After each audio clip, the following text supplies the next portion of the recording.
Hello, വളരെ പെട്ടെന്ന് ഉണ്ടാക്കാൻ പറ്റുന്ന ഒരു 4 മണി പലഹാരത്തിൻ്റെ റെസിപ്പി നോക്കിയാലോ? വളരെ സിമ്പിളായിട്ടുള്ള ഒരു റെസിപ്പിയാണിത്. ഇതിനായിട്ട് ഞാനിവിടെ 4 മുട്ടയാണ് എടുത്തിട്ടുള്ളത്. നമുക്ക് ആദ്യം ഈ 4 മുട്ട ഒന്ന് പുഴുങ്ങിയെടുക്കണം. മുട്ട പുഴുങ്ങി വരുമ്പോഴേക്കും നമുക്കിതിലേക്കൊരു ചമ്മന്തി വേണം. നമ്മുടെ വീട്ടിലുണ്ടാക്കുന്ന നോർമൽ തേങ്ങാ ചമ്മന്തി തന്നെയാണ് വേണ്ടത്. ഇനി പുഴുങ്ങി വെച്ച മുട്ട നടുമുറിച്ചിട്ട് അതിൻ്റെ മഞ്ഞക്കുരു മറ്റൊരു ബൗളിലേക്ക് മാറ്റി കൊടുക്കണം. 4 മുട്ടയുടെ മഞ്ഞക്കുരു ബൗളിലേക്ക് മാറ്റിയതിന് ശേഷം നമ്മൾ അരച്ച് വെച്ചിട്ടുള്ള തേങ്ങാ ചമ്മന്തി ഈ മുട്ടയുടെ മഞ്ഞക്കുരുവിൻ്റെ ബൗളിലേക്ക് ഇട്ട് കൊടുക്കുക. ഇനി ഈ ചമ്മന്തിയും മഞ്ഞക്കുരുവും നന്നായിട്ട് കൈകൊണ്ട് മിക്സ് ചെയ്ത് എടുക്കണം. ഇത് നന്നായിട്ട് മിക്സ് ചെയ്തതിന് ശേഷം ഇതിൽ നിന്ന് ഓരോ ബോളുകളായിട്ട് എടുത്തിട്ട് മുറിച്ച് വെച്ചിട്ടുള്ള മുട്ടയുടെ വെള്ള ഭാഗത്തേക്ക് ഫില്ല് ചെയ്ത് കൊടുക്കണം.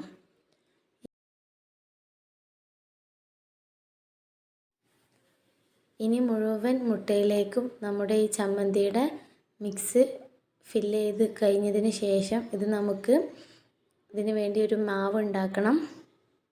അതിനായിട്ട് ഒരു ബൗൾ എടുത്തിട്ട് അതിലേക്ക് 2 ടേബിൾ സ്പൂൺ മൈദപ്പൊടിയും 1/2 ടേബിൾ സ്പൂൺ കടലമാവും 2 ടീസ്പൂൺ അരിപ്പൊടിയും ആവശ്യത്തിന് ഉപ്പും 1/4 ടീസ്പൂൺ ഗരം മസാലയും ചേർത്ത് മിക്സ് ചെയ്തതിന് ശേഷം അതിലേക്ക് ആവശ്യത്തിന് വെള്ളം ഒഴിച്ചിട്ട് ബാറ്റർ മിക്സ് ചെയ്തെടുക്കണം.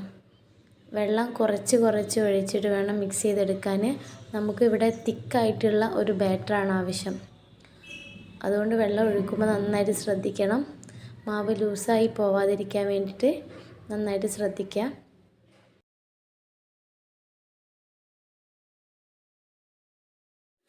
ഞാനിവിടെ ബാറ്ററിലേക്ക് 1/2 ഗ്ലാസ് വെള്ളമാണ് മിക്സ് ചെയ്യാൻ വേണ്ടിയിട്ട് എടുത്തിട്ടുള്ളത്.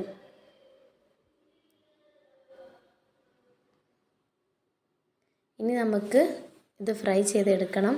അതിനായിട്ട് ചട്ടിയിൽ ഓയിൽ ഒഴിച്ചിട്ട് നന്നായിട്ട് ചൂടാക്കുക. ചൂടായി വരുമ്പോൾ നമ്മുടെ മുട്ടയുടെ മിക്സ് ഈ മാവിലേക്ക് ഇട്ട് കൊടുത്തിട്ട് നന്നായിട്ട് ഡിപ്പ് ചെയ്തതിന് ശേഷം ഓയിലിലേക്ക് ഇട്ടിട്ട് നന്നായിട്ട് ഫ്രൈ ചെയ്തെടുക്കുക. ഒരു ഗോൾഡൻ ബ്രൗൺ കളറാവുന്നത് വരെ ഇത് ഫ്രൈ ചെയ്തെടുത്താൽ മതി. വളരെ പെട്ടെന്ന് തന്നെ ഇത് ഫ്രൈ ആയി കിട്ടും.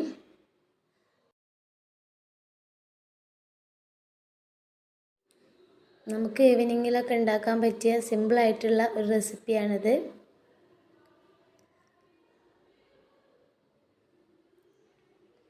ഇതെല്ലാവരും വീട്ടിലൊന്ന് ട്രൈ ചെയ്ത് നോക്കുക.